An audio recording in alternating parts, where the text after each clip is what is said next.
हैं। बेशक अभी दिल्ली एनसीआर में मौसम बेहतर हो, दिल्ली वालों को बेहतर हवा मिल पा रही है, लेकिन वार्निंग सिचुएशन की शुरुआत महज कुछ ही दिनों में होने वाली है। कम से कम जो खबर आपको बताने जा रहे हैं उससे तो इसी बात पर मुहर लगती है कि आने वाले दिनों में दिल्ली एनसीआर की हवा में एक बार फिर से जहर घुलने वाला है। पिछली बार की तरह इस बार भी दिल्ली की फिजा में धुएं का गुबार घुलने वाला है। पराली को लेकर के सख्त निगरानी के बाद भी पराली जलाने वाली घटनाएं बढ़ती जा रही हैं और संभावनाएं जाहिर की जा रही हैं कि ये घटनाएं कम नहीं होने वाली, क्योंकि फसल बेहतर हुई है और किसान पराली जलाने से बाज नहीं आने वाले। पराली का आतंक किस कदर बढ़ रहा है, इसका अंदाजा इन आंकड़ों से जरा आप लगाइए। अमृतसर में 9 दिन में पराली जलाने के 51 केसेस हैं। 31 किसानों पर जुर्माना लगा है। मजीठा और अमृतसर में पराली जलाने के सबसे ज्यादा केसेस हैं। पराली जलाने के केस ज्यादा आने की संभावनाएं अभी भी हैं। पराली जलाने का मौसम शुरू हो चुका है और सैटेलाइट ने 15 से 21 सितंबर के बीच पड़ोसी राज्यों में 124 खेतों में आग लगने की घटनाएं दर्ज की।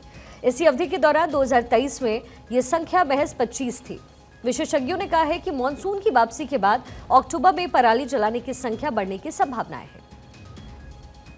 अब जरा ग्राफिक्स के जरिए आपको दिखाते हैं कि हालात कैसे बुरे से बुरे होते जा रहे हैं। वो कौन कौन सी जगह है जहां पर मुकदमों का अंबार लगता जा रहा है। पंजाब की इन जगहों पर सबसे ज्यादा मुकदमे दर्ज किए गए हैं, जो पिछले साल के मुकाबले कई ज्यादा है। कौन सी जगह पर कितने केसेस दर्ज हुए हैं अब तक, आपको ये बता दें। ये आंकड़े 22 सितंबर तक के हैं। रियल टाइम केस इससे कई ज्यादा अभी हो सकते हैं। जरा देखिए कहां कहां पराली जलाने का केस दर्ज हुआ है। आने वाले दिनों में दिल्ली एनसीआर समेत दूसरी जगह पर क्या हो सकता है, इस आंकड़े से आपको पता चल जाएगा। अमृतसर में 15, मजीठा में 15, अमृतसर के साथ ही ये 8 केसेस हैं अमृतसर के, ये जो आप देख रहे हैं। अजनाला में 1, लुमोके में 1 केस। तो ये अलग अलग केसेस हैं जो इन जगहों पर दर्ज किए जा रहे हैं और इसके साथ ही हालात प्रदूषण को लेकर के बेहद खराब हो रहे हैं। एक्सपर्ट्स की क्या राय है, ये भी आपको सुनवाते हैं। जैसा कि आप देख रहे हैं, इस समय जो भी बारिश हो रही है और एक नया लो प्रेशर फिर आ रहा है। ये बारिश रबी की फसलों को बुआई में लेट कर सकती है, क्योंकि लोगों को अब आलू भी लगाना है और गेहूं की खेत की तैयारी भी करनी है गेहूं बोने के लिए। और इसके बाद जो पराली जलाने वाली बात है वो भी कहीं कहीं किसान कर रहे हैं, लेकिन गवर्नमेंट ने जो नियम बनाए हैं उसकी वजह से किसानों में कहीं ना कहीं डर है। और प्रदूषण रोकने के लिए जो भी अपशिष्ट है उसके लिए भी सरकारें काम कर रही हैं।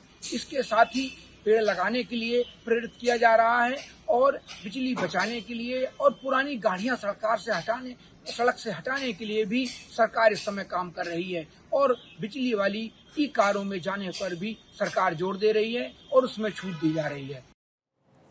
वायु प्रदूषण और आने वाले दिनों में दिल्ली एनसीआर में मौसम का क्या मिजाज रहने वाला है, इसको लेकर के हमारे संवाददाता गौरव मिश्रा ने जायजा लिया है।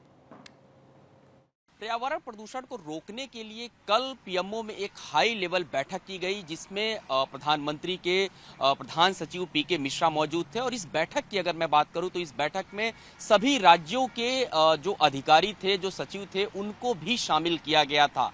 वायु प्रदूषण को आने वाले दिनों में किस तरीके से प्रतिबद्धता के साथ रोकना है, इस बैठक में इस पर व्यापक चर्चा की गई, क्योंकि आने वाला जो महीना है अब धीरे धीरे जो पराली है वो जलाई जाएगी और पराली को जलाने के बाद से जो भयंकर प्रदूषण होता है उसको कैसे रोका जाए, इन विषयों पर विस्तार से चर्चा की गई। इसके साथ ही जिस तरीके से अगर हरियाणा की बात करें या उत्तर प्रदेश की बात करें, पंजाब की बात करें, ये वो हिस्से हैं जिन पर सबसे ज्यादा पराली जब यहाँ पे जलती है इन हिस्सों में, तो मौसम की मार जो है वो सीधे सीधे दिल्ली एनसीआर पे पड़ती है। तो इन सभी विषयों को लेकर के गंभीर रूप से चर्चा की गई। इसके अलावा आने वाले दिनों में राजधानी यानी कि दिल्ली एनसीआर में ई वाहनों को कैसे बढ़ाना है, इस पर भी विस्तार से चर्चा की गई। आने वाले दिनों में अब बसों की जो संख्या है, खास करके इलेक्ट्रिक बसों की संख्या, वो तकरीबन 10,000 के पार की जाएगी और धीरे धीरे जो चार्जिंग स्टेशन हैं उनको भी बढ़ाने का जो काम है वो किया जाएगा। कुल मिलाकर प्रदूषण को लेकर के जिस तरीके से ये बैठक हुई है, इस बैठक में ग्रैब को तेजी के साथ लागू करने का दिशा निर्देश भी दिया गया है। कैमरामैन विकास के साथ गौरव मिश्रा, भारत 24, दिल्ली।